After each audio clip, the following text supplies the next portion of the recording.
Pak Fahmi, masalah kita memang se-Indonesia Raya banyak, masalah pangan, kemiskinan. Tapi kita spesifik mengenai pertahanan, kondisi geopolitik, ancaman perang Indo-Pasifik. Butuh nggak sih kita anggaran alutsista pertahanan yang besar? Ya butuh ya, tapi kan kita juga memang harus mempertimbangkan kemampuan negara untuk menyediakan anggaran yang ideal bagi sektor pertahanan. Tapi kan selama itu belum bisa ideal ya, tentu saja yang paling penting adalah proporsional dan kemudian itu bisa anggaran itu ya digunakan dengan sebaik-baiknya, sesuai disiplin pada rencana, disiplin pada hal-hal yang sudah diagendakan gitu ya. Sementara kita sekarang ini kan sebenarnya kan menerima ya dampak ya dari kita sempat tidak ada belanja sama sekali selama 10 tahun, kemudian ada juga pelambatan di Renstra 2015-2019 ya. Kemudian ada pandemi COVID. Pandemi COVID itu kan juga sebenarnya kita sedang ingin belanja, tapi tiba-tiba ada pandemi sehingga harus ada realokasi, refocusing segala macam. Nah sehingga ya kebetulan sekarang kita harus genjot lagi karena apa? Kalau kita tidak segerakan ini belanja ini ya ke depan kita semakin beresiko gitu. Baik, singkat saja sini mungkin dari 03 terlebih dahulu. Bang Michael, jadi untuk dari 03 anggaran pertahanan kita, jikalau memang terpilih, ini mau apa? Di-up lagi atau seperti sekarang? Seperti apa? Ya, sudah pasti kita akan tingkatkan. Itu sebenarnya tercantum di visi misi kita. Ada kok, saya sudah cek juga bahwa memang kita dengan tegas mengatakan kebutuhan pertahanan kita ini harus modernisasi kita kejar. Tapi yang akan kita lakukan bukan sekedar belanja. Itu yang kenapa saya tekankan berkali-kali pentingnya investasi. Kita ingat punya pengalaman dulu pernah diembargo oleh Amerika, oleh negara barat. Karena adanya pelanggaran HAM yang dituduhkan. Jangan sampai nanti ke depan kita sudah belanja banyak dari asing, dari luar, tapi tidak punya industri pertahanan dalam negeri yang kuat sehingga ada konflik diplomasi, politik internasional, kemudian kena embargo dan pertahanan kita akan terancam. Nah itu kenapa dari Pak Ganjar dan Prof Mahfud kita menekankan pentingnya investasi industri pertahanan. Karena kita punya pengalaman buruk itu. Kalau industri pertahanan kita tidak kita persiapkan, konflik ke depan ini bukan sekedar militer, tapi konflik diplomasi juga. Contoh misalkan pada saat ada perang Rusia-Ukraina, nah ini juga kenapa penting sekali militer dan diplomasi kita kaitkan, tidak bisa dipisahkan. Pak Prabowo pernah di satu forum Shangri-La Dialog mengusulkan satu proposal yang tidak didiskusikan dengan Menteri Luar Negeri, itu saja menciptakan kontroversi gitu. Jadi kita ada pendekatan pertahanan yang harus kita eratkan dengan diplomasi dan juga kondisi ekonomi kemandirian supaya pertahanan kita bisa berdikari. Nah ini akan menjadi fokus utama Ganjar dan Prof Mahfud ke depan. Oke, kalau dari 02 seperti apa Pak Bobi?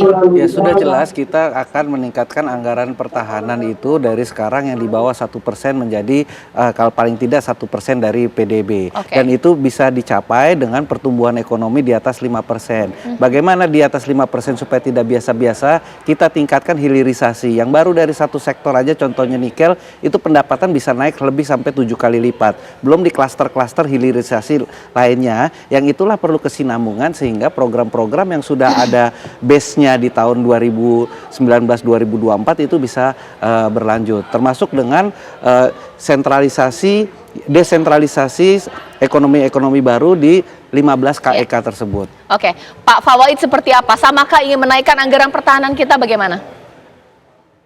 01 menyatakan bahwa kita memerlukan alat pertahanan yang adaptif. Artinya kita harus hitung dengan skala kemampuan yang ada dan fokus pada bidang tugasnya. Nah hari ini kan ada kegiatan yang nggak fokus. Kementerian Pertahanan ngurusi sumur bor, ngurusi food estate, itu kan di luar tupoksi. Tetapi memang pertahanan pada era pasca reformasi atau era reformasi itu memang mengedepankan supremasi sipil. Oleh sebab itu kalau pasangan nomor 1 lebih baik Menteri Pertahanan itu bukan dari militer. Karena apa? Biar lebih pada kelihatan supremasi sipilnya. Nah karena ini Menteri Pertahanannya dari militer, yang diurus itu beli alat-alat perang aja. Sementara diplomasi pertahanan luar negeri itu juga perlu dilakukan. Apalagi dia juga menerima beban tugas di Baik. luar bidang tugasnya. Baik, Coba baik. kalau mau diaudit, food estate, gagal atau berhasil, Ya. terus malah dapat jenderal sumur bor. Itu kan sebenarnya soal skala prioritas, makanya pasangan 01 ingin pertahanan ini alat-alatnya dan Ya. perkembangannya Baik. adaptasi dengan keadaan yang ada gitu. Oke, iya. Mbak Caca. Oke, mungkin terakhir di sini singkat saja Pak Fahmi, bahwa dengan target atau visi dan misi masing-masing, bisa tidak target terdekat ya disegani di kawasan lah, jangan muluk-muluk juga disegani secara global atau internasional, seperti apa? Ya, pembangunan postur pertahanan itu kan sesuatu yang sesuatu yang sifatnya maraton ya, maraton dan estafet jangka panjang ya, berkelanjutan, direncanakan dengan baik dan disiplin pada pelaksanaannya gitu ya. Jadi sebenarnya kalau kaitannya dengan bagaimana meningkatkan kewibawaan negara di kawasan ini, ya tentu saja itu butuh pertahanan yang kuat kan gitu, pertahanan yang kuat. Kemudian yang kedua, diplomasi pertahanan juga dijalankan dengan baik. Kemudian yang ketiga ya kita sebenarnya, nah ini yang sebenarnya agak terlewat dari diskusi soal postur pertahanan ini. Bagaimana kita merealisasikan visi poros maritim dunia itu. Nah, sementara sebenarnya tiga capres ini absen dalam visi misinya mendiskusikan soal poros maritim dunia. Betul sekali. Itu geopolitik Indonesia. Belum lagi VUCA dan lain-lain ya. Betul. Banyak sekali memang permasalahannya. Tapi kita harapkan bahwa ini nanti akan bisa dibahas detail. Ini sebagai pemanasan. Terima kasih Pak Bobi, terima kasih Bang Michael, terima kasih Pak Fawaid, dan terima kasih Pak Fahmi. Anggap ini pemanasan. Mungkin detailnya akan dibahas pemirsa dalam debat besok pemirsa. Kita tahu bahwa PR terbesar kita adalah mudah-mudahan Indonesia disegani kawasan dan bisa menghadapi ancaman perang apa saat ini? Perang modern pasti pemirsa.